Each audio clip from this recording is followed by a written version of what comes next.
Number সুন্নাত হলো আগে থেকে আগে ঘুম থেকে ওঠা।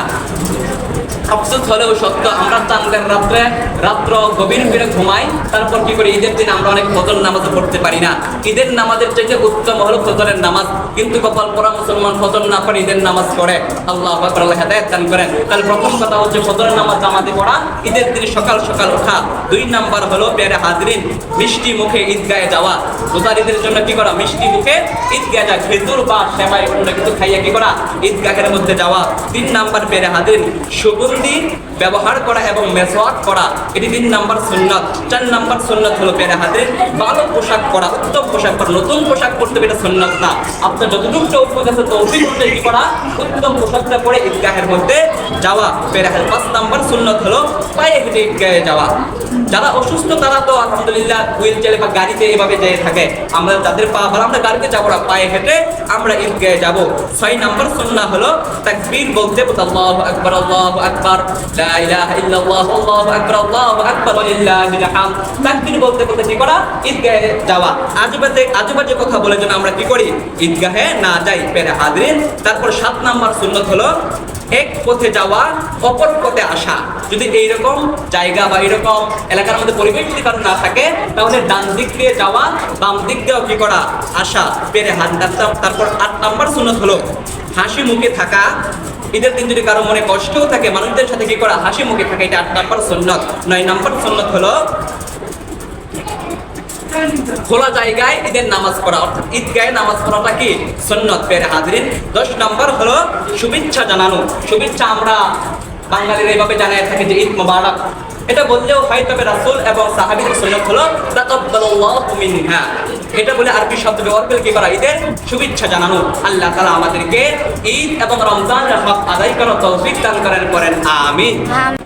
الحمد لله الذي جعل الشمس والقمر بحسبان والنجم والشجر يسجدان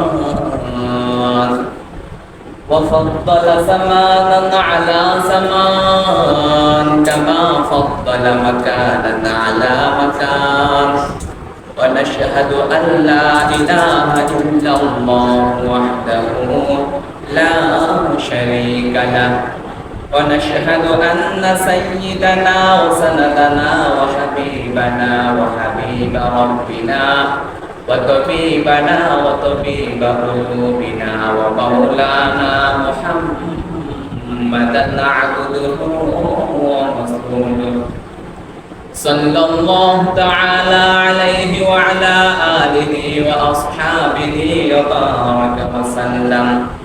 أما بعد فأعوذ بالله من الشيطان الرجيم.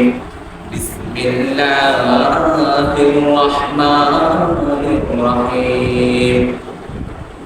سبحان الذي أسرى بعبده ليلا من المسجد الحرام إلى المسجد الأقصى الذي باركنا حوله لنريه من آياتنا إنه هو السميع البصير. صدق الله العظيم وصدق رسوله النبي الكريم ونحن على ذلك من الشاهدين والشاكرين والذاكرين والحمد لله رب العالمين. रसूलुल्लाह सल्लल्लाहु अलैहि वसल्लम फरमादास हर के एक बड़ मंदिर देखा खुदाए ताला ऊपर इस्तेगा बुरदा बुरदे बोया।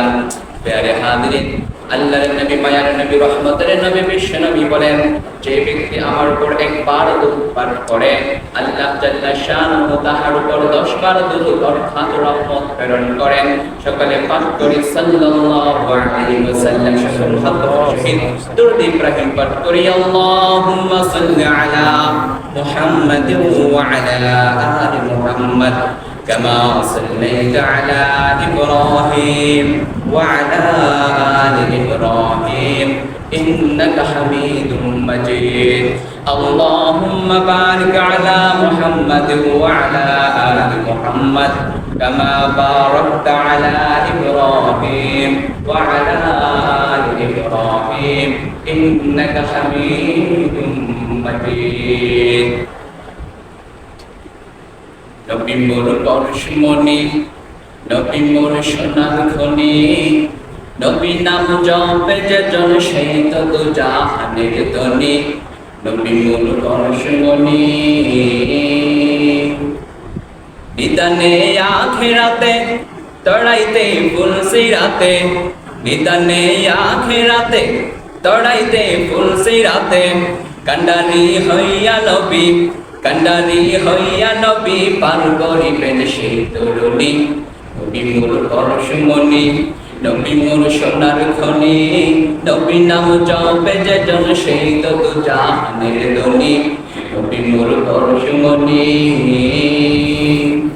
ওই নামে মধু মাখা ওই নামে জাদু রাখা ওই নামে মধু মাখা ওই নামে জাদু রাখা ওই নামে মজনু হইল ওই নামে মজনু হইল মাওলা আমার কাদের গনি নবী মোর পরশমণি নবী মোর সোনার খনি নবী নাম জপে যেজন সেই তত জাহানের ধনী নবী মোর পরশমণি নবী মোর সোনার খনি নবী নাম জপে যেজন সেই তত জাহানের ধনী নবী মোর পরশমণি রব্বি ইশরাহ লি সাদরি ويسر لي أمري واحلل عقدة من لساني يفقهوا قولي وبك نستعين يا مستعان الحمد لله আল্লাহ রাব্বুল আলামিনের দরবারে লাখো শুকরিয়া যে আল্লাহ রাব্বুল আলামিন দয়া করে মায়া করে রহমতে বরকতে জান্নাতের টুকরে বাগানে উম্মতুল্লাহ সাহবতে আল্লাহ জাল্লা শানুহু রমজানের একদম শেষ লগ্নে শেষ জুমায় আমাকে আপনাকে আশার বসার জুমার নামাজের পূর্বে দিনই কিছু আলোচনা শোনার আনাদানকে বলার তৌফিক আল্লাহ দিয়েছেন আসেন সকলে মালিকের দরবারে শুকরিয়া আদায় করি কালিমাতু শুকর করে আসেন না সকলে জবান ছেড়ে ভক্তি করে এক সুরে এক আওয়াজে সকলে পাঠ করি আলহামদুলিল্লাহ আলহামদুলিল্লাহ আলহামদুলিল্লাহ প্রিয় হাজির নামে আপনাদের সম্মুখে পবিত্র কালামুল্লাহ থেকে আয়াতে কারিমা তিলাওয়াত করেছি উক্ত আয়াতকে সামনে রেখে আপনাদের কানে কিছু উপকারী কথা পৌঁছে দিতে পারি আল্লাহ তৌফিক দান করেন আপনারা দোয়া করেন করি আমিন আমিন প্রিয় হাজির রমজানের আগে আমরা একটি বিষয় নিয়ে আলোচনা করেছিলাম প্রায় 3 সপ্তাহ অর্থাৎ রাসূলের মিরাজ নিয়ে আমরা আলোচনা করেছিলাম এই মিরাজের আলোচনাকে আমি 4টি ভাগে বিভক্ত করেছিলাম প্রথম খণ্ড দ্বিতীয় তৃতীয় চতুর্থ খণ্ড প্রিয় হাজির ধারাবাহিকভাবে আমরা প্রথম দ্বিতীয় তৃতীয় খণ্ড পর্যন্ত আমরা আলোচনা করেছিলাম কিন্তু রমজান আসার পর রমজানের প্রথম সপ্তাহে আমরা কোরআনের মাহাত্ম্য দ্বিতীয় সপ্তাহে রমজানের ফজিলত সাদকাতুল ফিতরা যাকাত সম্পর্কে আলোচনা করেছি এবং তৃতীয় সপ্তাহে আমরা কদর সম্পর্কে আলোচনা করেছি কাজী প্রিয় হাজিরিন মিরাজের 4 খণ্ড আলোচনার মধ্যে 3 খণ্ড আমরা জেনেছিলাম বাকি 1 খণ্ড আমাদের জানা হয় নাই তবে আজকে আমরা মিরাজের 4র্থ খণ্ড নিয়ে আজকে ইনশাআল্লাহ আলোচনা করব প্রিয় হাজিরিন সকলে আমরা লক্ষ্য করি খেয়াল করি আল্লাহর নবী মায়ের নবী রহমতের নবী মিরাজ অবস্থায় মিরাজে যাওয়ার পর আল্লাহ তাআলা আল্লাহর নবীকে 3টি পুরস্কার দিয়েছিলেন কয়টি 3টি প্রিয় হাজিরিন তন্মধ্যে একটি পুরস্কার হলো 50 ওয়াক্ত নামাজ 50 ওয়াক্ত নামাজ 2 নাম্বার পুরস্কার হলো সূরা বাকারার শেষ 2টি আয়াত এবং তৃতীয় পুরস্কার হলো মুশরিক ব্যতীত সকল গুনাহগার উম্মতের ক্ষমার ঘোষণা প্রিয় হাজিরিন এই 3টি পুরস্কার মিরাজরত অবস্থায় আল্লাহ তাআলা আমাদের নবীকে দিয়েছিলেন তন্মধ্যে একটি কি 50 ওয়াক্ত নামাজ এর বিশ্লেষণ এর ব্যাখ্যা অনেকে আপনারা জানেন প্রিয় হাজির তো আসেন এই 3টি ব্যাখ্যা আজকে আমরা জানবো 1 নাম্বার যে পুরস্কার আল্লাহ তাআলা দিয়েছেন 50 ওয়াক্ত নামাজ 2 নাম্বার সূরা বাকারার সেই 2টি আয়াত 3 নাম্বার মুশরিক ও কাফের ব্যতীত সকল মুসলমানদেরকে জান্নাতের ঘোষণা 1 নাম্বার কি 50 ওয়াক্ত নামাজ আল্লাহর নবী মায়ার নবী রহমতের নবী বিশ্ব নবী যখন মিরাজরত অবস্থায় আল্লাহ তাআলার কাছে 50 ওয়াক্ত নামাজ নিয়ে যখন দুনিয়ার জমিনে আসতেছিলেন আল্লাহর নবী মায়ার নবী রহমতের নবী যখন সপ্তম আসমানের মধ্যে আসলেন, সপ্তম আসমানের সাথে আল্লাহর রাসূলের সাথে হযরত ইব্রাহিম আলাইহিস সালাতু ওয়াস সালামের সাথে সাক্ষাৎ হইল। কিন্তু হযরত ইব্রাহিম আলাইহিস সালাতু ওয়াস সালাম আমাদের নবীকে কিছুই বললেন না। এবার আল্লাহর নবী যখন দ্বিতীয় আসমান অর্থাৎ ষষ্ঠ আসমানের মধ্যে আসলেন, এখানে হযরত মুসা কালিমুল্লাহ জালালি পয়গম্বরের সাথে সাক্ষাৎ হলো। হযরত মুসা কালিমুল্লাহ মায়ের নবী রহমতের নবী বিশ্ব নবীকে ডাক দিয়া বলেন, ওগো রহমাতুল লিল আলামিন, আল্লাহ তাআলা আপনাকে কি হাদিয়া দিয়েছে, কি হুকুম দিয়েছে? আল্লাহর নবী ডাক দিয়া বলেন, আল্লাহ রাব্বুল আলামিন আমার উম্মতের জন্য 50 ওয়াক্ত নামাজ দিয়েছে। এই কথা যখন হযরত মুসা কালিমুল্লাহকে আল্লাহর নবী বলেন, আল্লাহর নবী এই কথা বলার পর হযরত মুসা কালিমুল্লাহ ডাক দিয়া বলেন, ইরজি' ইলা রাব্বিকা ফাসালহু ফাসালহু তাখফিফা ফাইন্না উম্মাতাকা লা তুতি'ু যালিকা ذلك وإني قد بلغت بني إسرائيل وخبرتهم আল্লাহর নবী মায়ার নবী রহমতের নবী বিশ্ব নবীকে হযরত মুসা কালিমুল্লাহ ডাক দিয়া বলেন, ওগো রহমাতুল লিল আলামিন, আপনার উম্মতের উপর এই 50 ওয়াক্ত নামাজ জুলুম হয়ে যাবে, কারণ আপনার উম্মত বড়ই দুর্বল। আপনি যান আবারও আল্লাহ তাআলার কাছে যান, আপনি কিছু কমায় নিয়ে আসেন, সহজ করে আসেন। আল্লাহু আকবার, আল্লাহু আকবার। হযরত মুসা কালিমুল্লাহর কথায় আবারও আল্লাহর নবী মায়ার নবী রহমতের নবী চলে গেলেন আল্লাহ তাআলার সাক্ষাতে। আল্লাহ তাআলার কাছে যাইয়া আল্লাহর নবী আবারও যখন পেশ করলেন কিছু কমায় দেওয়ার জন্য, 50 ওয়াক্ত নামাজ থেকে 5 ওয়াক্ত কমায় দিলেন, কত থাকে? 45। প্যারে হাজরিন, এবার 45 ওয়াক্ত নামাজ নিয়ে যখন আল্লাহর নবী আবারও ষষ্ঠ আকাশের মধ্যে আসে, আবারও মুসা কালিমুল্লাহর সাথে সাক্ষাৎ। হযরত মুসা কালিমুল্লাহ আবারও ডাক দেয়া বলে, ওগো নবীজি, আপনার উম্মত বড়ই দুর্বল। ওগো নবী, আপনি আবারও যান, আরো কিছু কমায় নিয়ে আসেন। প্যারে হাজরিন, হযরত মুসা কালিমুল্লাহ কেন মায়ের নবীকে এই কথা বলেন? এই জন্যই বলে হযরত মুসা কালিমুল্লাহ বলে, আমার উম্মত ঈসাই উম্মতের উপর আমার আত্মবিশ্বাস ছিল, ভরসা ছিল। ওদেরকে আল্লাহ তাআলা মাত্র 3 ওয়াক্ত নামাজ দিয়েছিল, 2 রাকাত কইরা 6 রাকাত, সকালে 2 রাকাত, দুপুরে 2 রাকাত, বিকালে 2 রাকাত। তবু তারা আদায় করতে পারে না, এত শত বছর হায়াত পাইয়া। আর আপনার উম্মতটা মাত্র গড়ে 60-65 বছরের জিন্দেগি, ওরা কিভাবে 45 ওয়াক্ত নামাজ পড়বে? ওগো নবীজি, আপনি যান, আবারও আল্লাহ তাআলার কাছ থেকে কিছু কমায় নিয়ে আসেন। এবার যখন মায়ের নবী রহমতের নবী বিশ্ব নবী আবারও আল্লাহ তাআলার কাছে চলে গেলেন, আল্লাহ তাআলা আরো 5 ওয়াক্ত কমাইয়া দিলেন, 40 ওয়াক্ত নামাজ নিয়ে আসলেন। এইভাবে আল্লাহর নবী মায়ের নবী রহমতের নবী বিশ্ব নবী 9 বার আসা যাওয়া করলেন আল্লাহ তাআলার সাথে কমানোর জন্য।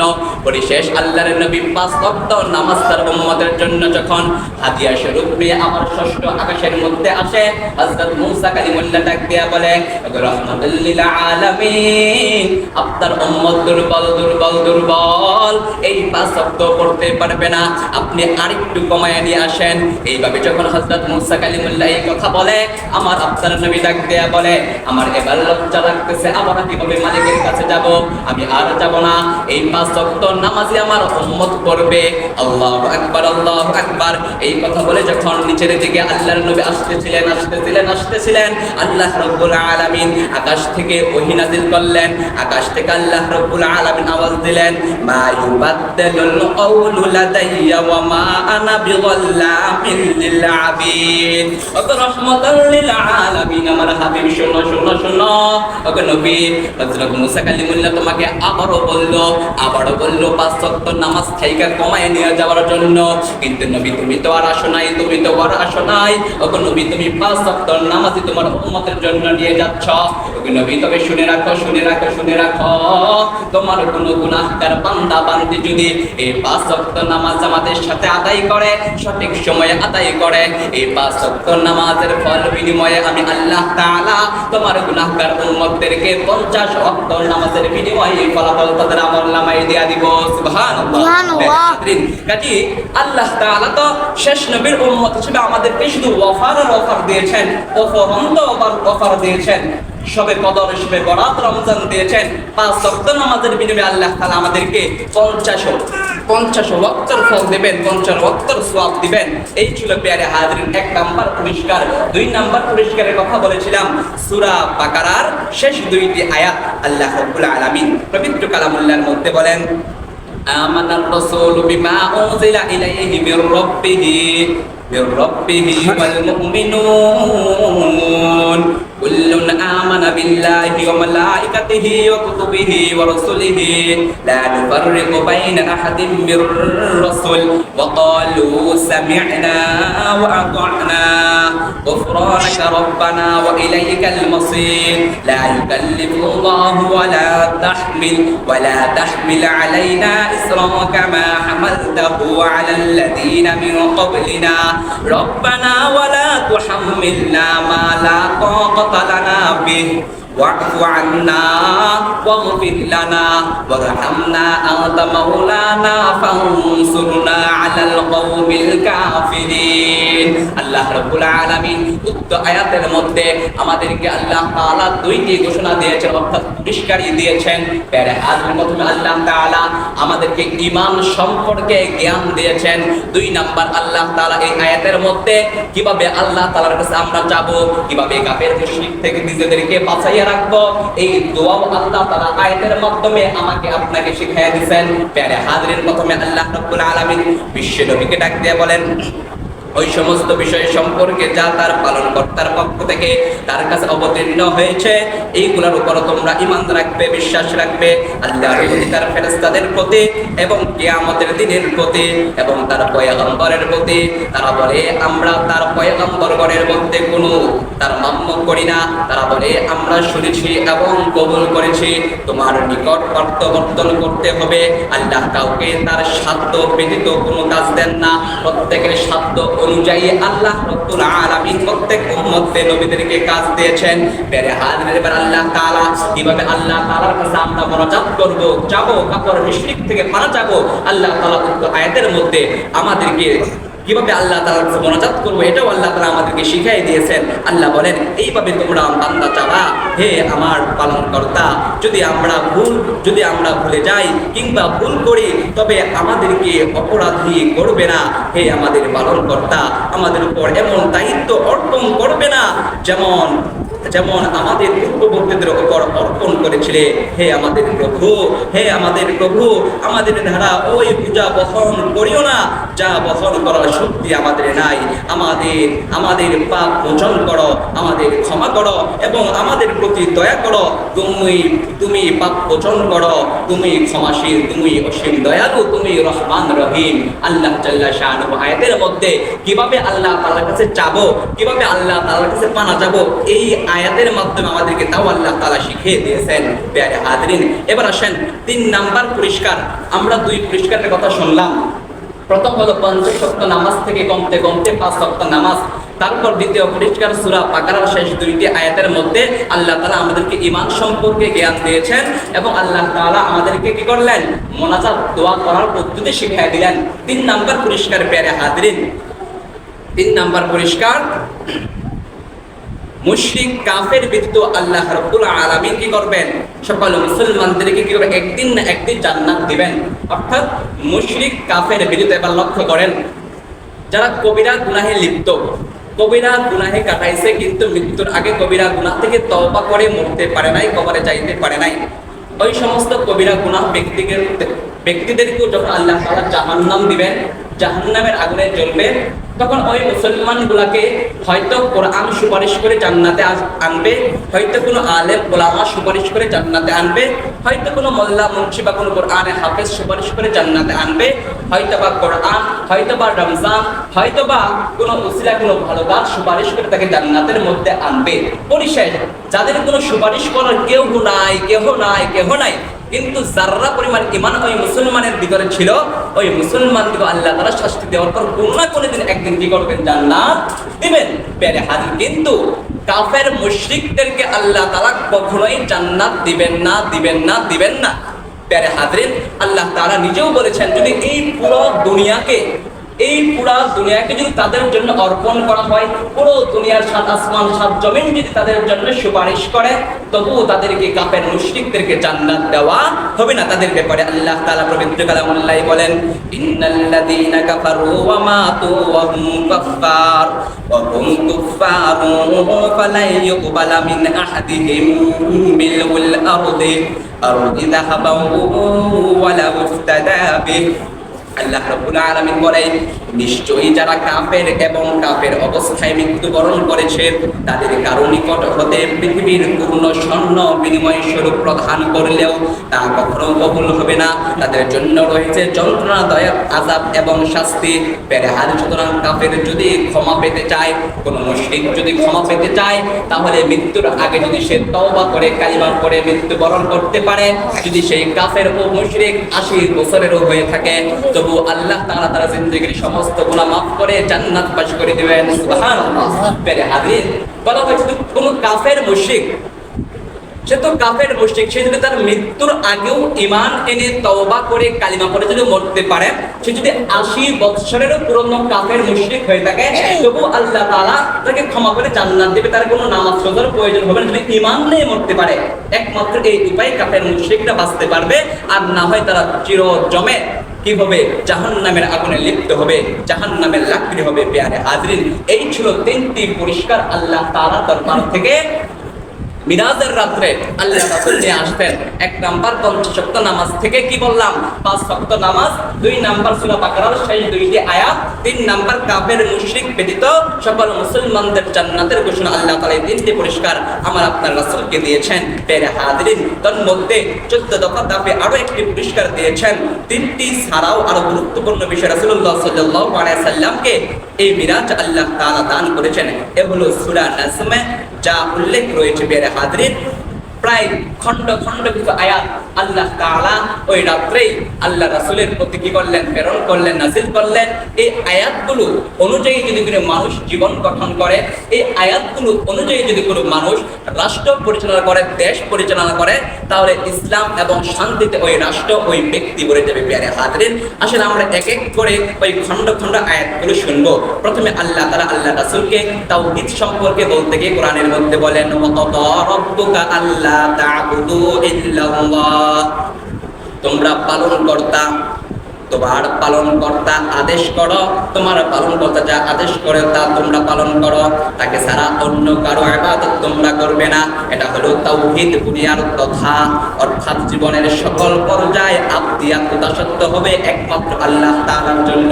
প্রিয় হাজরিন, পিতামাতা সম্পর্কে আল্লাহ রাব্বুল আলামিন রাসূলকে জানিয়ে দিলেন, ওয়া বিল ওয়ালিদাইনি ইহসানা, মাতা-পিতার সাথে সৎ ব্যবহার করো। প্রিয় হাজরিন, আল্লাহ এবং তার রাসূলের পর সবচাইতে সম্মান স্থান হলো পিতামাতা, অর্থাৎ পিতামাতার হক আদায় করো। দ্বিতীয় নাম্বার আল্লাহ তাআলা রাসূলকে জানিয়ে দিলেন, আত্মীয় স্বজনদের হক আদায় করো। আল্লাহ কোরআনে বলেন, ওয়া আতিযাল কুরবা হাক্ক, আল্লাহ রাব্বুল আলামিন বলেন তোমরা আত্মীয় স্বজনদের হক আদায় করো। এইভাবে প্রিয় হাজরিন, প্রায় 10টি 15টি আয়াত আল্লাহ তাআলা কোরআনের মধ্যে রাসূলকে জানিয়ে দিয়েছেন যে এই আয়াতগুলো অনুযায়ী যদি কোনো মুসলমান জীবন গঠন করে অথবা কেউ যদি রাষ্ট্র পরিচালনা করে, তাহলে ওই রাষ্ট্র, ওই মানুষ শান্তিতে, ইসলামী শান্তিতে পড়ে যাবে। প্রিয় হাজরিন, কাজে প্রত্যেকটা আয়াত এখন তুলে ধরা সম্ভব না, সময় সংক্ষিপ্ত, অন্য কোনো জুমায় ইনশাআল্লাহ আলোচনা করব। প্রিয় হাজরিন, তো বলতেছিলাম আল্লাহর নবী, মায়ার নবী, রহমতের নবী, বিশ্ব নবী যখন এই 3টি হাদিয়া নিয়া প্রথম আকাশ অর্থাৎ 7 নাম্বার আকাশ থেকে 6 নাম্বার আকাশের মধ্যে আসলেন, মুসা কালিমুল্লাহর সাথে কথোপকথন শেষ হলো, 5 ওয়াক্ত নামাজ, সূরা বাকারার সেই 2টি আয়াত এবং কাফের মুশরিক ব্যতীত সকল মুসলমানদের জান্নাত, এই 3টি পুরস্কার নিয়ে যখন আল্লাহর নবী, মায়ার নবী, রহমতের নবী, বিশ্ব নবী যখন দুনিয়ার জমিনে চলে আসলেন, আল্লাহর নবী তার ঘরের মধ্যে চাইয়েই সাথে সাথে দেখে এই মিরাজটা আল্লাহর নবী এত লক্ষ লক্ষ বছরের রাস্তা পাড়ি দিয়া আল্লাহর নবী মিরাজ কইরা যখন তার ঘরের মধ্যে পৌঁছাইলেন, ঘরের মধ্যে পৌঁছানোর পরে দেখে যে জায়গার মধ্যে ওযু করেছিলেন ওই ওযুর পানিটা এখনো ধারাবাহিকভাবে চলতেছে। আল্লাহর নবী যে ঘরের দরজার কড়াটা নাড়িয়েছিলেন, কড়া খুলে বের হয়েছিলেন, ঘরের দরজার কড়া ওই সময় নড়তে ছিল। শুধু তাই নয়, যে বিস্তার মধ্যে আল্লাহর নবী শায়িত ছিলেন, ওই বিস্তারটা ওই সময় পর্যন্ত ওম ছিল, আরাম ছিল। প্রিয় হাজরিন, এখন প্রশ্ন হলো মিলাদের আলোচনা করতে যাইয়া রমজানের আগে আমরা 3টা সপ্তাহ পুরা শেষ করছি। আবার এই সপ্তাহে অর্থাৎ পুরো একটা মাস শুধু আমরা মিরাজের আলোচনাই করেছি। লক্ষ লক্ষ কোটি মাইল দুরন্ত পাড়ি দিয়ে আল্লাহর নবী বাইতুল মুকাদ্দাস থেকে 7 আসমান পাড়ি দিয়া জান্নাত জাহান্নাম লৌহে মাহফুজ সবকিছু পাড়ি দিয়ে আল্লাহ তাআলার সাথে সাক্ষাৎ কইরা আবার তার ঘরে ফেরার পর দেখে ওই যে বিছানার মধ্যে ঘুমাইছিল ওই বিছানা ওই রকমই গম আছিল, ওই রকমই তাপ ছিল, যেই দরজার কড়া নাড়ায় গেছে কড়াটা ওইভাবেই লড়তেছিল। প্যারে হাজার অজু যেইভাবে কইরা গেছে অজুর পানি ওই রকম ভাবেই চলছে। মানে এইরকম একটা অবস্থা আল্লাহর নবী দেখে যে কিছুক্ষণ আগে মনে হয় ঘর থেকে কেউ বাইরে হইছে আবার ঢুকছে, অথচ কিন্তু এর ভিতরে হাজার হাজার বছর চলে গেছে, এরকম সময় পাড়ি গেছে। প্যারে হাজির প্রশ্ন হলো এর কারণ কি, এটা কিভাবে সম্ভব হলো? প্যারে হাজরিন, সাধারণভাবে আপনারা বুঝবেন বিজ্ঞানের ভাষায় পৃথিবী ঘুরে চন্দ্র সূর্য তার জায়গা মতোই আছে, কিন্তু কোরআন ও হাদিসের ভাষায় চন্দ্র সূর্য ঘুরে পৃথিবী তার জায়গা মতোই আছে। আরো সহজ ক্ষেত্রে আপনারা বুঝবেন, যদি কোনো এমপি মন্ত্রী ম্যাজিস্ট্রেট বা প্রধানমন্ত্রী রাস্তা দিয়ে আসে, কোনো রূপ দিয়ে আসে, তখন দেখবেন আইনি লোকেরা কি করে, আইনি লোকেরা আপনার সামনে থেকে সাবধান করে দেয়, গাড়ি ঘোড়া সব কিছু বন্ধ করে দেয় যে প্রধানমন্ত্রী আসতেছে, সকল মানুষের চলাচল বন্ধ হয়ে যায়, গাড়ি ঘোড়া বন্ধ হয়ে যায়। প্রশ্ন হলো আমার, দুনিয়ার মধ্যে প্রধানমন্ত্রী আসার কারণে যদি গাড়ি ঘোড়া এবং মানুষের চলাফেরা যদি আপনার বন্ধ হতে পারে, স্বয়ং দু জাহানের সরদার হযরত মুহাম্মদ মুস্তাফা সাল্লাল্লাহু আলাইহি সাল্লাম আল্লাহ তাআলার সাথে সাক্ষাতের জন্য ওই সাত আসমানের উপরে গিয়েছেন, আল্লাহ তাআলা সময়কে বন্ধ করে দিয়েছিলেন, সময়কে থামিয়ে দিয়েছিলেন। রাসূলের হাদিসের মধ্যে আছে ওই রাত্রের বেলায় এরকম হয়েছিল সাহাবীরা বারবার ঘুম থেকে জাগ্রত হয়েছে, আবার ঘুমাইছে, আবার জাগ্রত হয়েছে, আবার ঘুমাইছে, কিন্তু রাত্র মাগার শেষ হয় নাই। প্যারে হাজরিন, আল্লাহ তাআলা সময়কে আটকিয়ে দিয়েছিলেন, সময়কে বন্ধ করে দিয়েছিলেন, যার কারণে এর ফাঁকে আল্লাহর নবী কি করলেন, মেরাজ করে আল্লাহ তাআলার সাথে সশরীরে সাক্ষাৎ করে আবার তার ঘরের মধ্যে ফিরে আসলেন। এবার দেখেন আর আশ্চর্যের খবর কি, আল্লাহর নবী যখন সকাল বেলায় যখন ফজরের নামাজের জন্য মসজিদ নববীর মধ্যে গেলেন, নামাজের পর সকল মক্কাবাসীদেরকে আল্লাহর নবী ডাক দিলেন, ডাক দেওয়ার পর সাহাবী কাফের মুশরিক সকলেই এখানে ছিল। এবার আল্লাহর নবী ঘোষণা করে, ও আমার সাহাবীরা শোনো, তোমরা ভালো করে শোনো, গতকালকে রাত্রের বেলায় আমি রাহমাতুল লিল আলামিন আল্লাহ তাআলার সাথে স্বয়ং সাক্ষাৎ করেছি, সাত আসমান পাড়ি দিয়েছি, আমি বাইতুল মুকাদ্দাস ভ্রমণ করেছি এবং সাত আসমান পাড়ি দিয়ে লৌহে মাহফুজ আল্লাহ তাআলার জান্নাত জাহান্নাম সকল কিছু আমি স্বচক্ষে দেখে আল্লাহ তাআলার সাথে সাক্ষাৎ করে আবার রাত্রে আমি আমার ঘরের মধ্যে চলে আসছি। এই কথা যখন আল্লাহর নবী মায়ের নবী সকলকে একসাথে বললেন, বলার পর কাফের মুশরিক যারা ছিল তারা কপালে হাত দিয়ে জমিনের মধ্যে বসে পড়লো। আবার অনেকে হাসতেছিল, অনেকে বাবা বলে তালি দিতেছিল যে এটাও কি সম্ভব। আবার কেউ দৌড়াইয়া হযরত আবু বকর সিদ্দিক রাদিয়াল্লাহু তাআলা আনহুর কাছে গেল, ডাক দিয়া বলে, ও আবু বকর শোনো, তোমার বন্ধুর মাথা নষ্ট হয়ে গেছে। বলে কেন? বলে তোমার বন্ধু কি বলে পাগলের মতো এই সব কথা, সে কিনা রাত্রের বেলায় আল্লাহ তাআলার সাথে সাক্ষাৎ করেছে, বাইতুল মুকাদ্দাস ভ্রমণ করেছে, সাত আসমান পাড়ি দিয়েছে, জান্নাত জাহান্নাম পাড়ি দিয়ে আবার রাত্রেই নাকি তার ঘরের মধ্যে চলে আসছে। এটাও কি সম্ভব? তুমিও কি বিশ্বাস করো? আল্লাহু আকবার, আল্লাহু আকবার। দেখেন আবু বকর রাদিয়াল্লাহু তাআলা আনহু কি বলে, আবু বকর ডাক দিয়া বলে, ও মুশরিক কাফেরের দল শোনো, এই কথা কে বলেছে? বলে রাসূল বলেছে। বলে হ্যাঁ রাসূল বলেছে। আবু বকর ডাক দিয়া বলে, যদি জমিন তার জমিনের জায়গা থেকে পরিবর্তন হতে পারে, পাহাড় যদি পাহাড়ের জায়গা থেকে অন্য জায়গায় যাইতে পারে, আসমান যদি তার জায়গা থেকে অন্য জায়গায় যাইতে পারে, এটা আমি আবু বকর বিশ্বাস করি, কিন্তু আমার মাহবুব আমার নবী কখনো মিথ্যা বলতে পারে না। কাজে তোমরা সাবধান হয়ে যাও, আমার নবী যা বলেছে এটাই সত্য, এটাই সত্য। ওই দিন থেকে হযরত আবু বকর রাদিয়াল্লাহু তাআলা নামের সাথে সিদ্দিক আকবর উপাধি লাগানো হয়েছিল, অর্থাৎ সত্যবাদী সাহাবী। প্যারে হাজরিন, আল্লাহর নবী মায়ার নবী রহমতের নবী বিশ্ব নবী যখন এইরকম ভাবে কথোপকথন করলেন, আবু বকর সহ বড় বড় সাহাবীরা সকলে রাসূলের সামনে উপস্থিত। এবার কিছু কিছু মুশরিক সাহাবী যারা একটু মনে করেন চিকন বুদ্ধিওয়ালা, ওরা আল্লাহর নবীকে প্রশ্ন করে, ইয়া রাসূলুল্লাহ, আপনি যে বাইতুল মুকাদ্দাস ভ্রমণ করলেন বলতেছেন, আচ্ছা আপনি বলেন তো বাইতুল মুকাদ্দাসের মধ্যে কয়টা পাল্লা আছে, কয়টা জানালা আছে, কয়টা আপনার দরজা জানালা আছে, কয়টা পিলার আছে, আপনি বলেন তো আমাদেরকে। এটা বলার সাথে সাথে ওই বাইতুল মুকাদ্দাস থাইকা যে কিনা 17 বছর পর্যন্ত বাইতুল মুকাদ্দাসের মধ্যে ছিল এমন এক ব্যক্তিকে রাসূলের সামনে দাঁড় করাইলেন। দাঁড় করাইয়া বলতেছে যে আপনি বলেন, যদি আপনার কথার সাথে তার কথা মিলে যায় তাহলে আমরা মনে করব যে আপনার কথা সত্য। প্যারে হাজিরিন, এবার আপনাদের কাছে আমার প্রশ্ন হলো, আল্লাহর নবী কি বাইতুল মুকাদ্দাসের মধ্যে ফিলার আর জানালা গোনার জন্য গেছিল? যাই নাই। আল্লাহর নবী থেকে ছিল আল্লাহ তাআলার মেহমানদারিতে, অর্থাৎ আল্লাহ তাআলার সাক্ষাতের সাথে আল্লাহর নবী তো হতভম্ব হয়ে গেল। আরো সহজে আপনাদেরকে বুঝাই, আপনারা ছোট থেকে বড় হয়েছেন এই পর্যন্ত, অনেকে আপনার ঢাকা শহরে গেছেন, অনেকে 10-15 বার 20 বারও গেছেন। আমরা অনেকে আলহামদুলিল্লাহ আমাদের বাইতুল মুকাররম মসজিদে আপনারা অনেকে অনেক সময় জায়গা থাকেন গেছেন, অনেকে 5 বার 10 বার 20-15 বার হয়তো অনেকে গেছেন।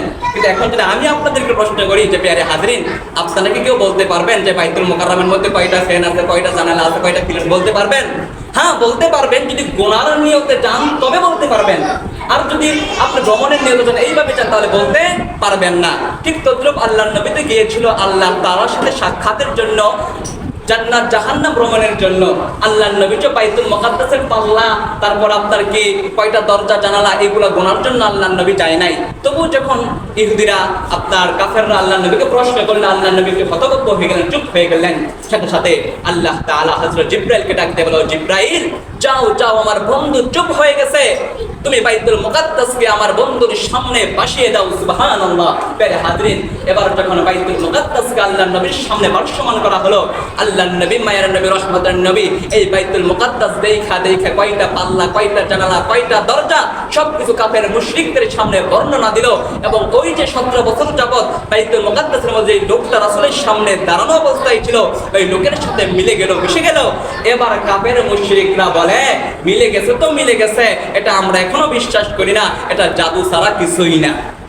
কত বড় জালেমের জালেম, দুশমনের দুশমন। এই জন্যই তো আল্লাহ বলে যে কাফের মুশরিকদেরকে কখনো আল্লাহ তাআলা কি করবেন না, জান্নাত দেবেন না, ওরা সর্বদা জাহান্নামের লাকড়ি হিসেবে থাকবে। প্যারে হাজিরিন, এই কাফের মুশরিকদের সম্পর্কে আল্লাহ রাব্বুল আলামিন পবিত্র কালামুল্লাহ তারপর বলেছেন, ফালাম্মা জাআহুমুল হাক্কু মিন ইনদিনা ক্বালু ইন্না হাযা লাসিহরুম মুবিন।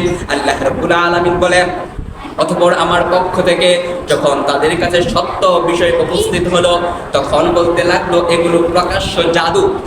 হাজিরিন, সত্য কথা যখন তাদের সামনে চলে আসলো, তারপর আল্লাহর নবীর উপরে তারা জাদুর অপবাদ দিল। কাজী প্যারে হাজিরিন, এই জন্য কাফের মুশরিকরা সর্বদা জাহান্নামের লাকড়ি হিসাবেই থাকবে। প্যারে হাজিরিন, পরিশেষ কথা হচ্ছে আমাদের এখন বিজ্ঞানের যুগ। আগেকার মানুষদের জন্য আপনার যে সিঁড়ি বেয়ে আকাশপথে যাওয়া, অর্থাৎ সিঁড়ি বেয়ে উপরে যাওয়া ব্যতীত অন্য কোনো জ্ঞান, অন্য কোনো ধারণাই মানুষের ভিতরে ছিল না। কিন্তু এখনকার যুগে বর্তমান বিজ্ঞান মানুষের মাথা আল্লাহ আকবার, আল্লাহ তাআলা এরকম দিয়েছে, মানুষ মঙ্গল গ্রহে যেতে পারে, চাঁদের দেশে যেতে পারে, নানান গ্রহে মানুষ কি করতে পারে, মহাকাশে দৌড়াদৌড়ি করতে পারে রকেটের মাধ্যমে, নানান যন্ত্রের মাধ্যমে। এই যুগের মানুষের জন্য মিরাজ যে সত্যি সত্যি বাস্তবায়ন হয়েছে রাসূলের স্বচক্ষে সশরীরে, এটা আমাদের জন্য বিশ্বাস করা আরো সহজ হয়ে গেছে। কারণ স্বয়ং মানুষই যদি এত উপরে ভ্রমণ করতে পারে, স্বয়ং আল্লাহ এবং তার রাসূলের কালমা কি হতে পারে, এটা স্বাভাবিক। প্যারে হাজিরিন, কাজী এই মিরাজের আলোচনা থেকে আমাদের এটাই বিশ্বাস আনতে হবে যে আল্লাহর রাসূলের মিরাজ সশরীরে হয়েছিল, আল্লাহর রাসূল নিজে দেখে আসতে, এবং এটার উপর আমাদেরকে কি করতে হবে, ঈমান আনতে হবে, বিশ্বাস আনতে হবে। প্যারে হাজিরিন, শুধু লা ইলাহা ইল্লাল্লাহ মুহাম্মাদুর রাসূলুল্লাহ কালিমা পড়ছে আর ঈমানদার হয়ে গেছে তাই না। প্যারে হাজিরিন, ঈমানে মুফাসসাল আপনারা অনেকে পারেন, আমানতু বিল্লাহি কামা ওয়া মালাইকাতি পারেন, এর মধ্যে ছয়টি জিনিসের উপর ঈমান আনা। প্যারে হাজিরিন, এছাড়াও বড় বড় কিতাবের মধ্যে আরো অনেকগুলো বিষয়ের উপর ঈমান আনা। শুধু কালিমার উপর ঈমান আনা, রাসূলের মিরাজের উপর আমাদের কি করতে হবে, ঈমান আনতে হবে। আল্লাহ তাআলা আমাদের সকলকে আল্লাহ এবং তার রাসূলের সুন্নাহ অনুসারী, কোরআন অনুসারে জীবন গঠন করার তৌফিক দান করেন। আমিন।